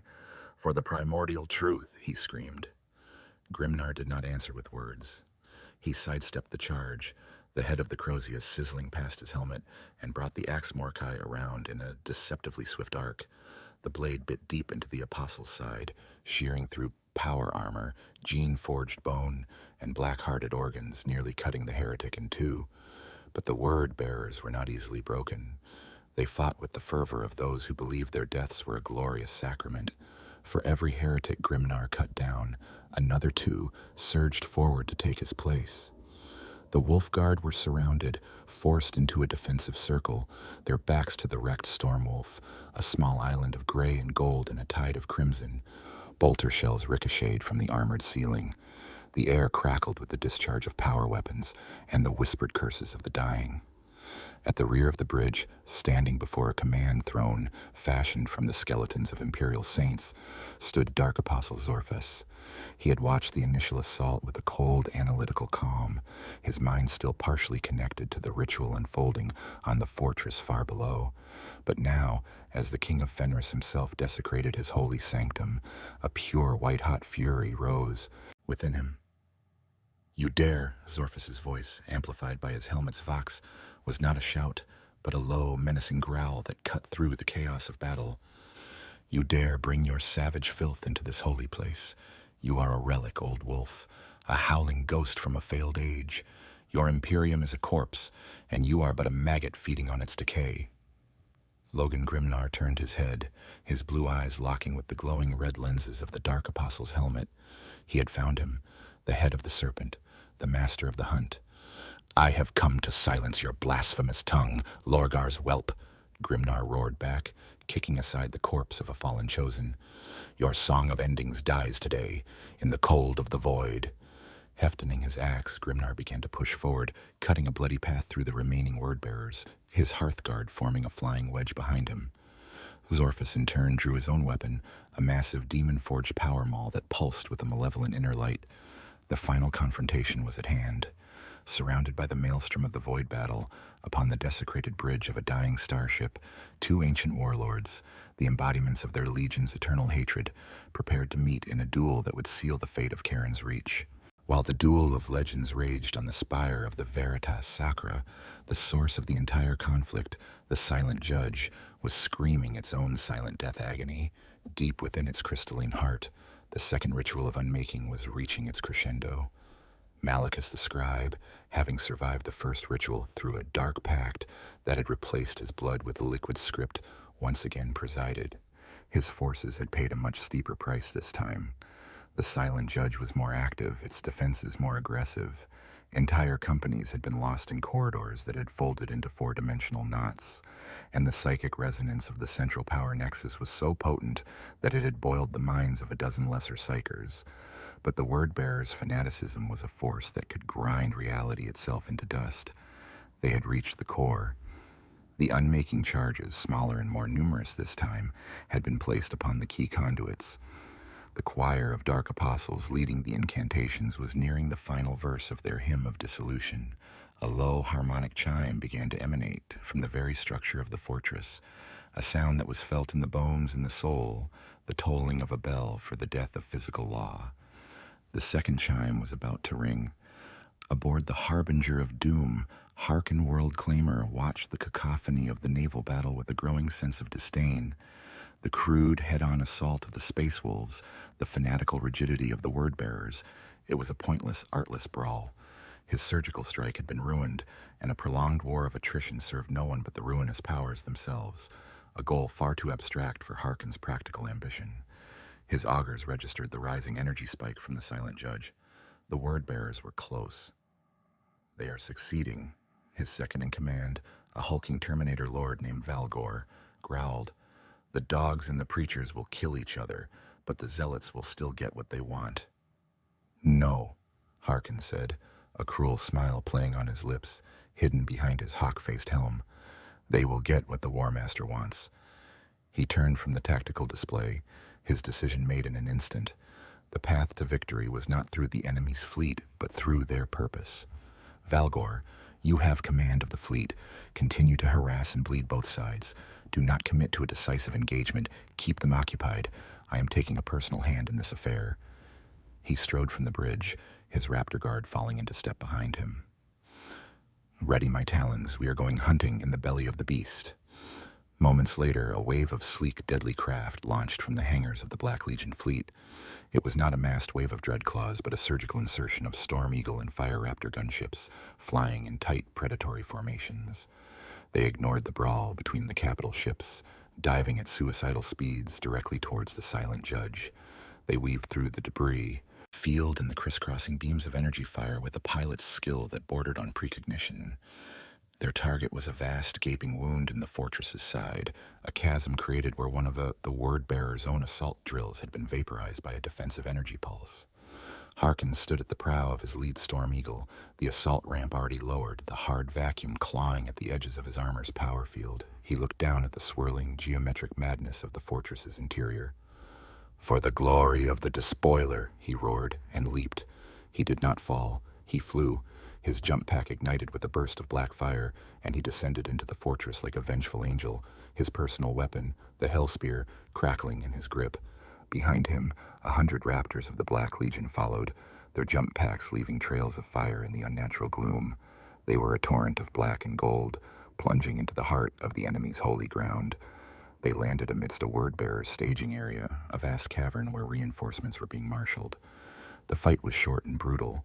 The surprised word-bearers, expecting attacks from the fortress's constructs, were cut down from above by a whirlwind of chainswords and lightning claws. Harkin did not pause to savor the slaughter. "To the core," he voxed, his tone urgent. "Follow the energy signature. Do not let them complete the final verse." His forces plunged deeper, a rapid surgical strike into the depths of the fortress. They were harried at every turn by the fortress's own defenses, gravity wells that tried to crush them, corridors that reconfigured to block their path. But the raptors used the chaotic environment to their advantage, their jump packs allowing them to navigate the shifting architecture with a speed the lumbering word-bearers could not match. They soon encountered heavier resistance as they neared the core, clashing with the word-bearers' rear guard in frantic running firefights through hallways that flickered in and out of existence. Back on the Veritas Sacra, the final duel was a storm of steel and faith. Grimnar fought with the strength of the mountain, Zorphus with the fury of the storm.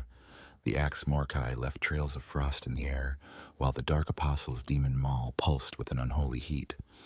The bridge around them was a charnel house of broken bodies, both gray and crimson. Grimnar was wounded, a deep gash in his leg from the demon maul slowing his advance. Zorphus's armor was dented and scarred, the edge of the Axe Morkai having chipped away at his blasphemous blessings. The fight was a stalemate of wills, each warrior too powerful, too ancient, to grant the other a swift victory. Deep inside the silent judge, Harkin's forces burst into the central chamber. They were met by a wall of crimson ceramite as Malicus's own chosen bodyguard turned to face the new threat, the Black Legion Terminators who had teleported in to support the Raptors. Engaged them, and the Nexus chamber became a vortex of bolter fire and power weapon clashes. At the center of it all, Malicus the Scribe frantically tried to complete the final lines of the ritual, his voice a desperate, screeching prayer. "You are too late, pretender!" Malicus shrieked, seeing Harkin cut down 2 of his bodyguard. "The chime is about to ring. The unmaking is at hand." "Not your unmaking, priestling. Mine," Harkin retorted. He did not charge Malicus. That was not the plan. Instead, he pointed his Hellspear at the unmaking charges. "Now, for the War Master!" His Raptors and Terminators did not try to disarm the Word-Bearer's devices. Instead, they placed their own. Smaller, more potent melta-charges and vortex grenades, not on the conduits themselves, but on the containment casings of the unmaking charges. Harkin's gambit was finally revealed. He was not there to stop the detonation. He was there to corrupt it. He was hijacking the apocalypse. By detonating his own charges a split second before the word-bearers completed their ritual, he would cause their carefully prepared demonic explosives to rupture, to fail, to release their energy, not in a controlled, reality-tearing implosion, but in a raw, uncontrolled, physical explosion of unimaginable power. He would turn their divine sacrament into a dirty, conventional bomb of cosmic proportions, one that would consume all 3 fleets in its indiscriminate fury. "You fool," Malachus screamed, finally understanding the sheer, nihilistic treachery of the Black Legion's plan. "You will destroy us all." "That has always been an acceptable outcome," Harkin laughed as he armed the final charge himself. The chime from the fortress's core was reaching a fever pitch. The word-bearer's ritual was seconds from completion. The Black Legion's disruptive charges were armed and counting down. The final, desperate battle for control of the apocalypse had begun. The universe held its breath.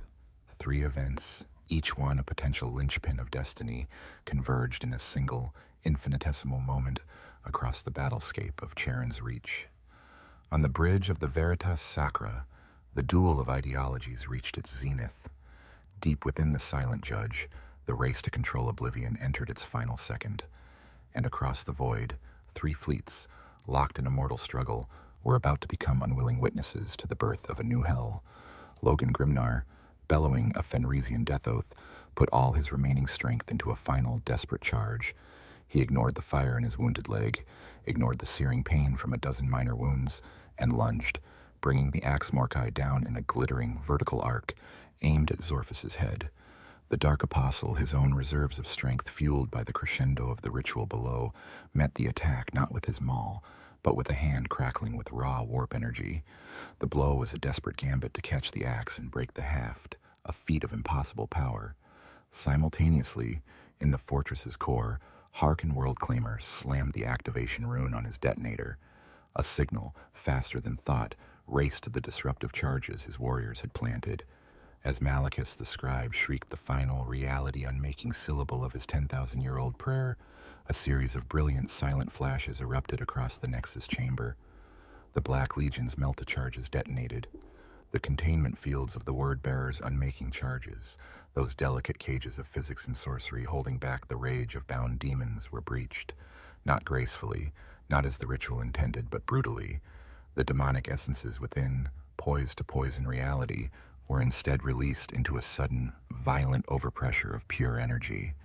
The careful metaphysical demolition was transformed into a crude, physical detonation.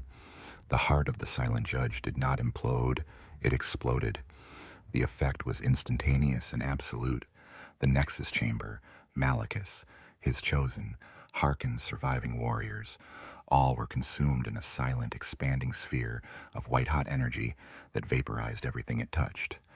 The silent judge, the 60-million-year-old bastion of cosmic law, was turned into the galaxy's largest, dirtiest bomb.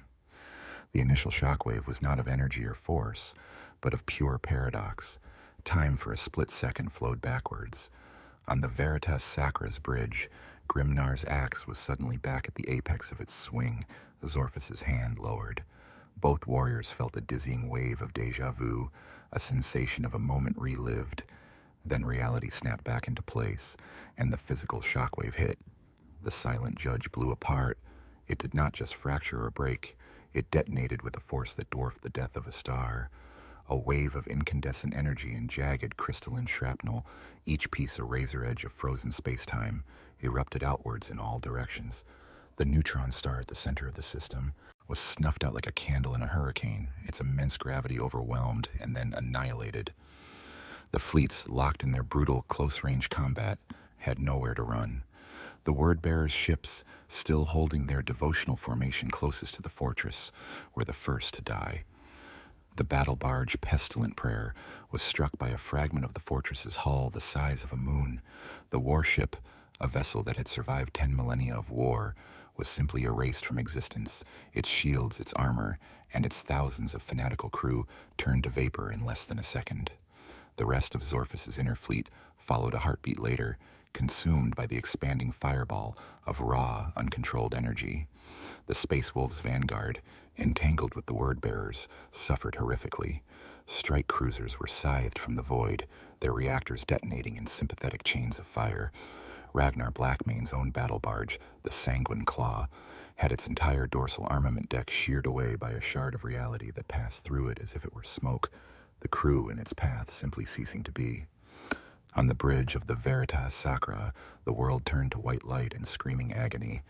The shockwave slammed into the locked flagships, a hammer blow from a furious god. The All-Father's honor, its prow still embedded in its foe, took the brunt of the blast. The venerable battle barge screamed its death agony, its spine broken, its ancient frame buckling under a force it was never designed to withstand. Argic Rockfist, seeing the bridge collapsing, threw himself in front of Logan Grimnar, his immense frame and storm shield absorbing a rain of molten metal and falling debris. Zorphus was not so fortunate. His concentration broken by the psychic backlash of his failed ritual, he was thrown backwards, his head striking the base of his throne with a sickening crack. The demon maul flew from his grasp as the deck beneath him ripped open, exposing him to the raw energies of the detonation. The clash of titans was over, ended not by a decisive blow, but by a shared, indiscriminate apocalypse. This was Harkon's victory, a victory of annihilation. But the World Claimer's fleet did not escape unscathed. The outer wings of his pincer formation were caught in the blast. The desolator battleship Claw of Damnation lost all power, its crew driven mad by the wave of raw paradox, and began to drift helplessly towards the expanding epicenter. Smaller cruisers and escorts were tossed about like leaves in a storm, their hulls breached, their systems failing. Victory, in this single cataclysmic moment, had a taste, and it was the taste of ash. The primary objective of the word-bearers, a clean, ritualistic unmaking, had been thwarted. The primary objective of the Space Wolves, the annihilation of the heretic fleet, had been achieved, but at a cost so ruinous it was indistinguishable from defeat. And the primary objective of the Black Legion, the disruption of the ritual, had succeeded, but in a way so catastrophic that it had crippled their own forces and turned the entire sector into a death trap. It was a perfect, grimdark conclusion, a Pyrrhic victory for everyone, and a true victory for no one but chaos itself. The fireball that had been the silent judge did not dissipate. Robbed of the neutron star's gravity to contain it and fueled by the raw, paradoxical energies of its improper death, the explosion did not fade into the void. Instead, it began to solidify, to congeal. The superheated shrapnel of the fortress, each piece a wound in the fabric of space-time, did not scatter according to the laws of physics. They hung in the void, glowing with an eerie internal light, forming a vast three-dimensional labyrinth of crystalline walls and razor-edged corridors where reality was thin and time had no meaning. The Battle of the Dead Stars was over, but its horrific aftermath had just begun. The shattered front was a battlefield unlike any other, a graveyard where the ghosts were not just the dead, but the very laws of the universe. The Veritas Sacra and the All-Father's honor, their death grip finally broken by the force of the blast, drifted apart. The Gloriana was a ruin, its spire shattered, its hull a latticework of gaping holes that vented fire and frozen bodies. The Imperial battle barge was even worse. Its prow was a mangled wreck, its spine was visibly fractured, and entire sections of the ship were simply gone, erased by the blast. It was a dying beast, its lifeblood of plasma and atmosphere bleeding out into the cold vacuum. On the ruined bridge of the Veritas Sacra, a handful of surviving chosen, their crimson armor blackened and fused, crawled from the wreckage. They found their master, Zorphus, lying broken at the foot of his throne. His armor was shattered, his body burned and broken. He was, for all intents and purposes, dead. But as his first acolyte reached for him, a low, hateful whisper echoed not from the Dark Apostle's vox, but from the very air around him. The pact he had made, the faith he had poured into the unmaking, had not been in vain. His mortal shell was destroyed, but the gods were not finished with their chosen instrument. A vortex of purple and black energies swirled around his corpse, a promise of a terrible resurrection to come, and his surviving followers knew their crusade was not over. They began the rites to preserve his spirit, their faith unshaken even in the face of utter ruin. Aboard the All-Father's honor, the scene was one of disciplined desperation. Argic Rockfist, his armor battered but his will unbroken, rose from the floor, shaking debris from his storm shield.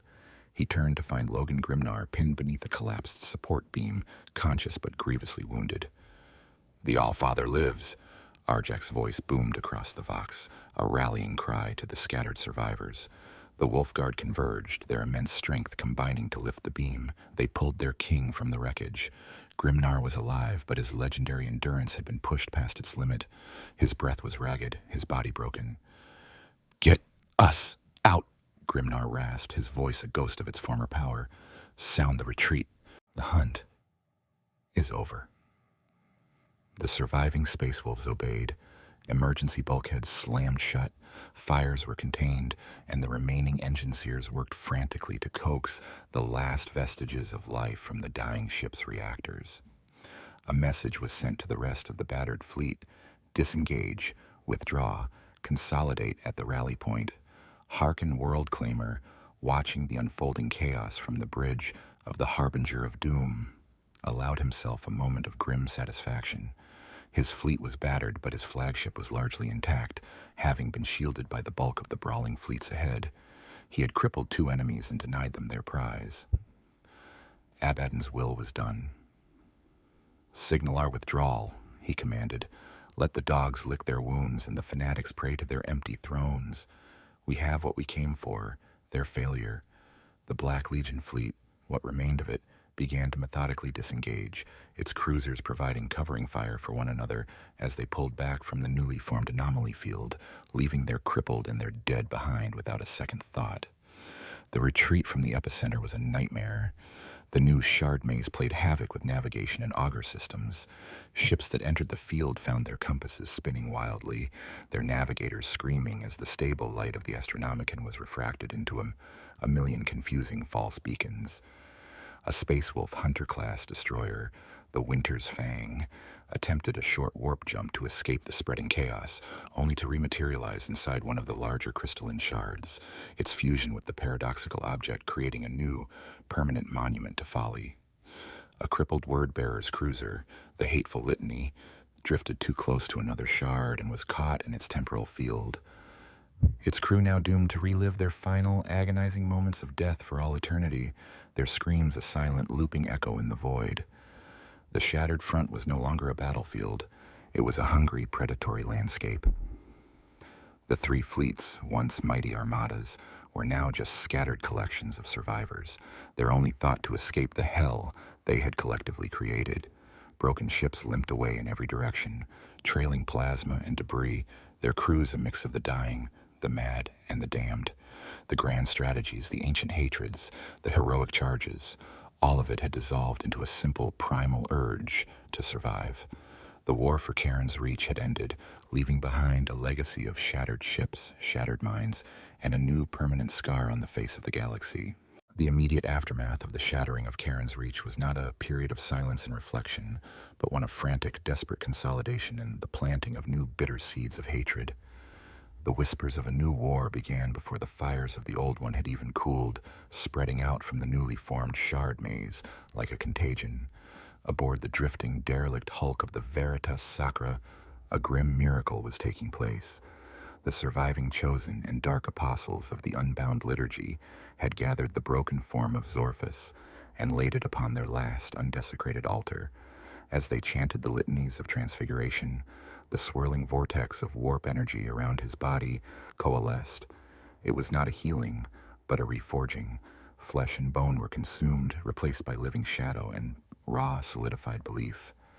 Zorphus was being reborn, not as a demon prince, a gift he had long scorned as a vulgar deviation from the path of pure faith, but as something else, something older, a true word incarnate, a being whose physical form was nothing more than a vessel for the absolute, unshakable truth of Lorgar's testament.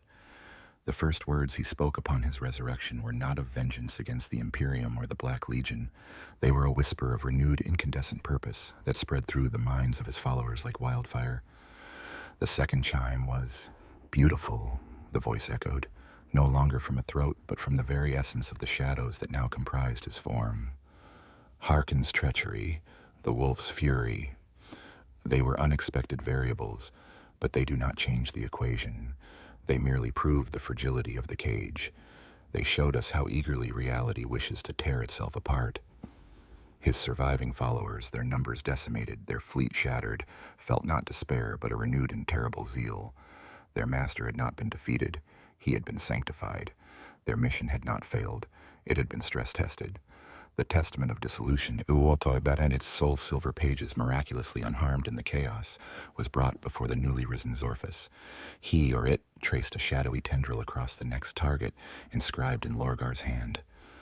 "The path is longer now," the voice whispered.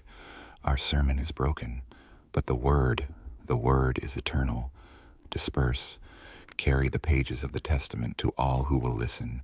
Let our legion become 1,000 points of light in the darkness, each one a hammer poised to strike the next lock. The unmaking is not a single crusade. It is a contagion of faith, and it has just begun." The surviving ships of the Sermon of Ruin, those few that could still travel the stars, began to scatter, no longer a fleet, but a diaspora of apocalyptic prophets, each carrying a copy of their unholy scripture and a burning desire to continue the great work. Meanwhile, Harkin World Claimer's fleet translated back into the pocket empire of the despoiler. He presented himself before Abaddon's throne, kneeling not in failure, but in grim success. He placed a data slate containing the full sensorium logs of the battle at the War Master's feet. "The word-bearers have been shattered," Harkin reported, his voice ringing with pride. "Their ritual was corrupted. The fortress was destroyed, but not on their terms. The Imperials have been bled white. A victory, War Master, as you commanded." Abaddon watched the logs, his ancient, fathomless eyes taking in every detail of the cataclysm. He saw the power of the fortress's uncontrolled detonation, the sheer, raw force that had been unleashed. A flicker of something that might have been regret, or perhaps just cold calculation, crossed his features. He had been denied a great prize, but he had also witnessed the power of its denial. He looked down at Harkin, and then at Iskandar Kaon. "They failed," Abaddon stated, "but their premise was sound. The destruction of these structures has a profound destabilizing effect on the Materium. Lorgar's goal of total dissolution is the fantasy of a madman, but controlled dissolution, localized, strategic reality failure, that is a weapon of untold potential." The War Master's gaze turned to his maps of the galaxy, of the Nachmund Gauntlet, of the pathways to Terra. "The word-bearers used a hammer," he mused. "We will learn to use a scalpel. Kaon, begin your studies. I want to understand the resonance of these detonations. I want to know how to weaponize the echoes of their failure. The next Blackstone Fortress we find, we will not simply capture, and we will not simply destroy. We will learn to tune its death scream. A new war is coming, a war not of fleets and armies, but of fundamental forces, a war for the soul of reality itself." The Black Legion's crusade had found a new, terrifying dimension, transforming from a war of conquest into a war of esoteric physics and cosmic terror. And far away, the battered, limping remnants of the Space Wolves' grand fleet finally returned to the Fenris system. The great wolf, Logan Grimnar, was interred within the healing slumber of a dreadnought sarcophagus, his body too broken for even the arts of the wolf priests to mend swiftly. His temporary absence left a power vacuum, filled with grief and a burning, unslaked thirst for vengeance. The Wolf Lords gathered around the tactical displays, looking at the casualty reports. They had lost nearly a third of their fleet and tens of thousands of their battle brothers. It was a wound from which the chapter would not recover for centuries. Njal Stormcaller, his face grim, pointed to the star chart where Charon's reach was now a permanent, ugly scar. "The heretics have a goal," he stated, his voice heavy. "We do not know where the next lock is. We stopped them this time, but it was a battle of chance. We cannot fight a war like this. We cannot simply wait for the next chime to ring."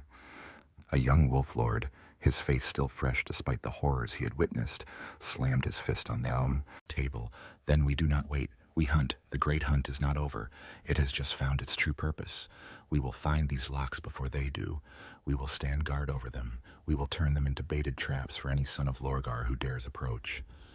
A new, terrible duty began to dawn on the assembled lords of Fenris. Their role was no longer just to be the Imperium's wrath. They were to become its custodians, the guardians of the very keys to reality's cage. It was a secret war, a cursed hunt, for the knowledge of the Blackstone's true purpose was too dangerous to be shared. They would have to stand alone, a thin gray line against an enemy who sought to unmake everything. The whispers of the new war for the Space Wolves were not of conquest or glory, but of a long, lonely, and thankless vigil in the dark. The immediate aftermath of a war on such an apocalyptic scale is not a tidy process of rebuilding, but a brutal attritional struggle known as the Scouring. For the forces involved in the Battle of the Dead Stars, this was a period of grim consolidation, of counting the dead, and of consecrating the memories of the fallen in oaths of vengeance. Each faction, shattered and reformed by the crucible of Charon's Reach, began the grim work of securing its future. For the newly scattered apostles of the Unbound Liturgy, the Scouring was a holy mission. Their fleet was no more, their legion-strength warband a memory, but in its place 100 smaller warbands, cults, and missionary fleets were born, led by the surviving chosen and dark apostles, each bearing a transcribed copy of the Testament of Dissolution. They spread out from the maelstrom and the ruins of Charon's Reach like a viral creed. They did not seek to conquer worlds in the traditional sense. Their goal was far more insidious. They sought to infect the faith of others. On the feral world of Gorlog, a word-bearer's apostle presented himself not as a conqueror, but as a prophet. He showed the savage warrior tribes the weakness of their sky gods and offered them the truth of the primordial annihilator, a being who would unmake the cruel world that had tormented them. He taught them that the stars were prison bars and that their destiny was to help tear them down. Within a generation, an entire world was converted, its populace dedicated to building a vast devotional ship, a crusade of the faithless, to seek out the next Locke. On the Forge world of Hexacythia, a tech heretic of the liturgy integrated his teachings with the arcane lore of the Stygian cults, convincing them that the Blackstone Fortresses were the ultimate expression of the hated Omnissiah's static tyranny, an affront to the true, mutable nature of the machine god. The Forge world did not fall to chaos. It simply retasked its entire output to designing esoteric weaponry and reality plows capable of assisting in the unmaking. This was the new face of Zorphus's war. It was a scouring of belief, a campaign to turn the entire galaxy's disenfranchised and heretical populations into a distributed network of apocalyptic cults. The Unbound Liturgy was no longer an army. It had become an idea, and it was spreading faster than any fleet could travel. Their consolidation was not of territory, but of souls, preparing the ground for the day when the next chime would ring. The Black Legion's scouring was a far more practical and brutal affair. Harken World Claimer, returning to the Despoiler's fold, was not censured for his losses, but lauded for his success. Abaddon, now armed with the terrifying knowledge of what a Blackstone's death could do, began a ruthless consolidation of his power and resources. He dispatched Legion forces not to conquer new territory, but to raid ancient Mechanicus vaults, forgotten Xenos ruins, and Psi-Kenabsao, the libraries of rival sorcerers. His goal was singular: acquire any and all knowledge pertaining to gravitational, temporal, and reality-warping weaponry. The Black Legion fell upon the Ordo Xenos research outpost on Cygnus X-1, a station dedicated to studying the remnants of the Hrud. They did not kill the Inquisitors. They stole their data archives on temporal entropy. They launched a lightning raid on Atrazin the Infinite's gallery moon, not to steal his artifacts, but to copy the schematics of his Tesseract labyrinths. This was a new kind of war for the Black Legion. Abaddon, the master strategist, was adding a new and terrible weapon to his arsenal. While the word-bearers sought to tear the canvas of reality, Abaddon was learning how to cut it with surgical precision. His scouring was one of knowledge, a hoarding of esoteric science that would allow him to turn the word-bearer's next apocalyptic attempt into a controlled, tactical event for his own benefit. He was preparing to hijack the end of the world. For the Space Wolves, the scouring was a period of profound grief and grim resolve. The All-Father's honor, too damaged to ever serve as a flagship again, was guided into a high orbit over Fenris, destined to become a permanent orbital monastery and fortress, a monument to the thousands who died aboard her. It was named Grimnar's Folly, a stark reminder of the cost of the hunt. With Logan Grimnar healing in his deep slumber, the mantle of leadership fell upon a council of the remaining Wolf Lords, headed by the ancient wisdom of Njal Stormcaller and the unyielding strength of Arjak Rockfist. Their first act was to declare the cursed hunt. This was not a hunt for a single beast, but for a concept. Wolf priests and rune priests began the arduous task of scouring 10,000 years of chapter lore, imperial records, and even the captured texts of their enemies, searching for any mention of structures matching the description of the Blackstones. The great companies were not rebuilt to their former strength. Instead, they were reformed into smaller, faster, more independent hunting packs. Their mission was no longer to answer the call of the wider Imperium, but to pursue this new, secret war. When a potential lock was identified in the Ghoul Stars, a Wolf Lord would lead his company on a silent, unrecorded crusade to stand vigil. When rumors of a Wordbearer's cult seeking a key emerged in the Calixis sector, it was a pack of Wolf Scouts who were dispatched to silently and brutally exterminate it. The Space Wolves began to withdraw from the galaxy's major war zones, their absence noted and cursed by Imperial commanders who had come to rely on their strength. They were accused of isolationism, of cowardice, of abandoning their oaths. But the Sons of Rust did not care. They had accepted their new burden. They were no longer just the Emperor's executioners. They were the galaxy's secret jailers. They're scouring a lonely, endless patrol along the crumbling walls of reality's prison, listening for the telltale sound of a heretic's hammer. The war for Charon's Reach, a conflict born from a rediscovered text and fueled by ancient hatreds, did not end with the silence of guns, but echoed out into the void, leaving a legacy of ash and setting the stage for an age of deeper, more fundamental horrors. The balance of power in the galaxy had not just shifted, its very foundations had been cracked.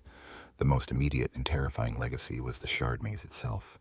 What was once the desolate but navigable Charon's Reach sector was now a permanent and impassable wound in the galaxy.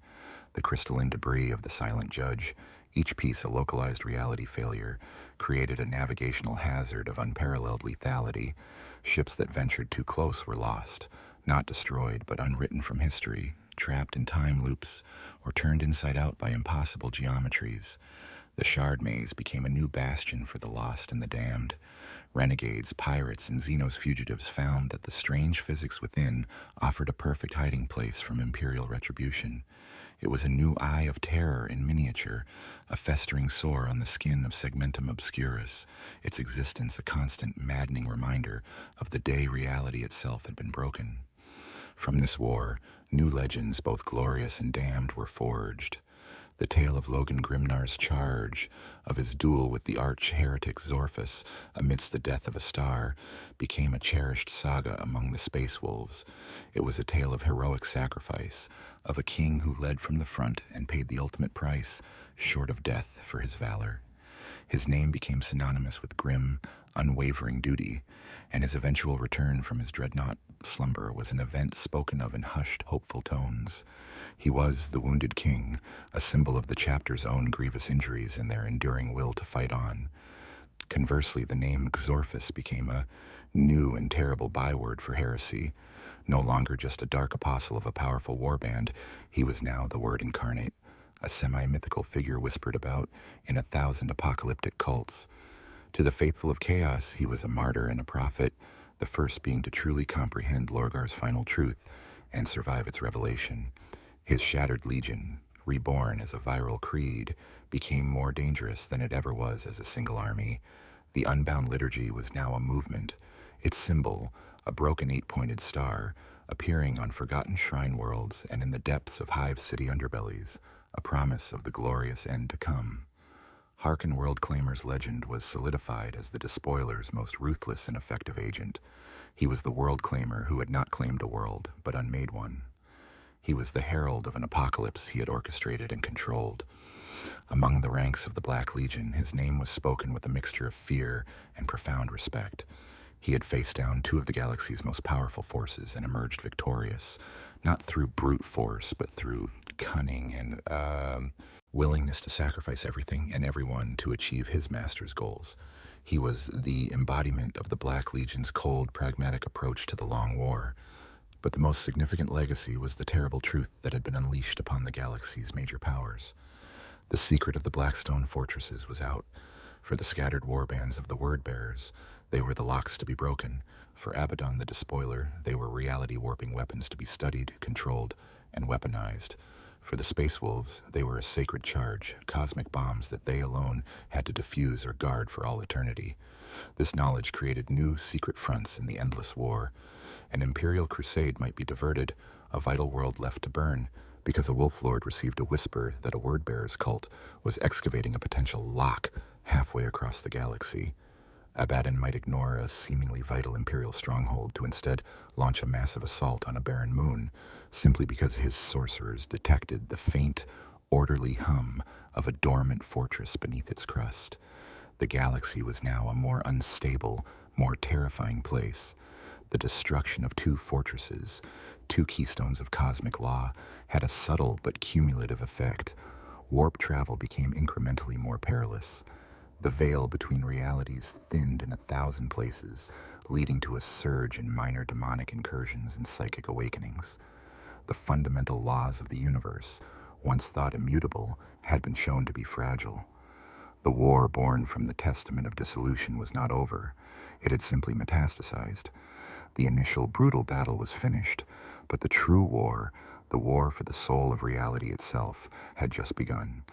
The legacy of Karen's Reach was not one of victory or defeat, but of a terrible galaxy-spanning Cold War, where the superweapons were the very pillars of creation, and every faction now knew that the ultimate prize was not the throne of Terra, but the power to unmake the stars themselves.